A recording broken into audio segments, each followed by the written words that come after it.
आज की सबसे बड़ी खबर का आप रुख कर रहे हैं। 12 दिन 133 करोड़ बर्बाद। सुनकर हैरानी तो होगी, क्योंकि ये पैसे इस देश के टैक्स पेयर्स के हैं। इन पैसों को बेमतलब, बेमकसद और बेवजह के हंगामे में बर्बाद कर दिया गया। संसद के मॉनसून सत्र में 107 घंटे मिले थे, जिसे बढ़ाया जाता तो कम से कम 110 घंटे तक सार्थक चर्चा और जरूरी कानूनों, जरूरी मुद्दों पर बात हो सकती थी जो देश के काम आती। लेकिन इतना सोचने का वक्त उनके पास नहीं था, जिन्हें यह बात समझनी थी संसद में माननीयों का हंगामा कितना महंगा पड़ता है, 1 मिनट की कीमत कितनी है, यह आपको बताएंगे और आपके एक एक पैसे का हिसाब आज होगा, उस पर चर्चा होगी। लेकिन उससे पहले आपको बताते हैं कि सत्र में होना क्या था और अब तक हुआ क्या है। मर्यादा पर कितना संकट, यह जरा समझने की कोशिश कीजिए।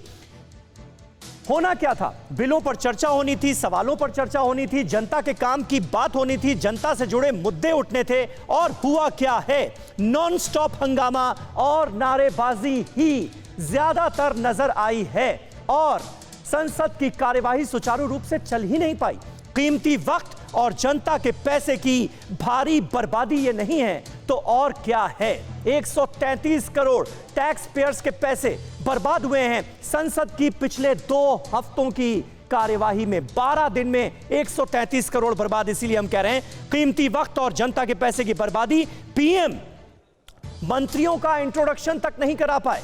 मंत्रियों के इंट्रोडक्शन के लिए प्रधानमंत्री नरेंद्र मोदी खड़े होते हैं, लेकिन ऑपोजिशन के हंगामे के चलते सदन की यह मर्यादा और यह परंपरा भी टूट जाती है। सुनते हैं पीएम ने कहा क्या उस वक्त।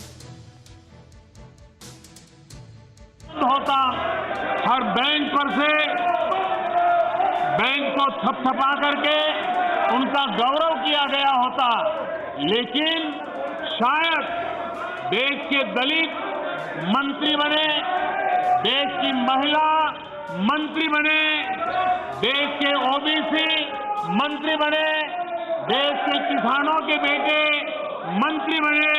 ये बात कुछ लोगों को राज नहीं आती है। उनका तो देखा आपने, प्रधानमंत्री नरेंद्र मोदी परिचय भी नहीं करा पाए, इंट्रोडक्शन भी नहीं हो पाया। नए मंत्रियों से वो इंट्रोड्यूस कराना चाहते थे सदन को, जो परंपरा रही है, लेकिन यह परंपरा भी टूट गई। इसके अलावा अश्विनी वैष्णव जो देश के आईटी मंत्री हैं और जासूसी कांड का मुद्दा जोर शोर से उछाला जा रहा था ऑपोजिशन की तरफ से, वो जवाब देने खड़े होते हैं तो उनका स्टेटमेंट उनके हाथ से छीन लिया जाता है और उसे फाड़कर स्पीकर की कुर्सी की तरफ उछाल दिया जाता है। यह हुआ है, सदन की मर्यादा तार तार हुई। स्पीकर को हंगामे पर चेतावनी देनी पड़ी। यह तस्वीरें आपको उसी वक्त की दिखा रहे हैं जब अश्विनी वैष्णव पेगासस जासूसी कांड के मुद्दे पर ही जवाब दे रहे थे, लेकिन उनके हाथ से जवाब की कॉपी छीनी जाती है और सभापति की स्पीकर की चेयर की तरफ उड़ा दिया जाता है उसे।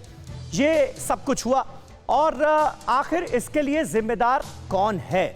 यह है बड़ा सवाल। हमारे साथ क्योंकि तमाम खास मेहमान मौजूद हैं, साधना जी शुरुआत आपसे ही। जब सदन की कार्यवाही शुरू होने वाली थी, मॉनसून सत्र शुरू होने वाला था, उस वक्त ही पीएम ने कहा था कि तीखे से तीखे सवाल पूछिए, मुद्दे उठाइए, लेकिन जवाब देने का वक्त दिया जाए। यह क्यों नहीं हो पा रहा है? देखिए आदरणीय समीर जी, सबसे पहली बात ये कह देना मात्र कि तीखे से तीखे सवाल पूछे जाएं। हाँ। और सवालों और अच्छे सुझावों से तो मोदी सरकार को शुरू से एलर्जी रही है, ये कोई किसी से छिपी हुई बात तो नहीं है। दूसरी बात, जो एक तरफ अभी गोपाल कृष्ण अग्रवाल जी को मैं सुन रही थी, उन्होंने कहा बेटियों का सम्मान और बेटियों को लेकर बड़ी बातें की। जिस देश में एक तरफ बेटियां खेल में नाम रोशन कर रही हैं, राजनीति में भी नाम रोशन कर रही हैं, उसी देश में महिलाओं के साथ जासूसी होती है। अड़ी सोमवार से शुक्रवार शाम 6 बजे सिर्फ TV9 भारतवर्ष पर।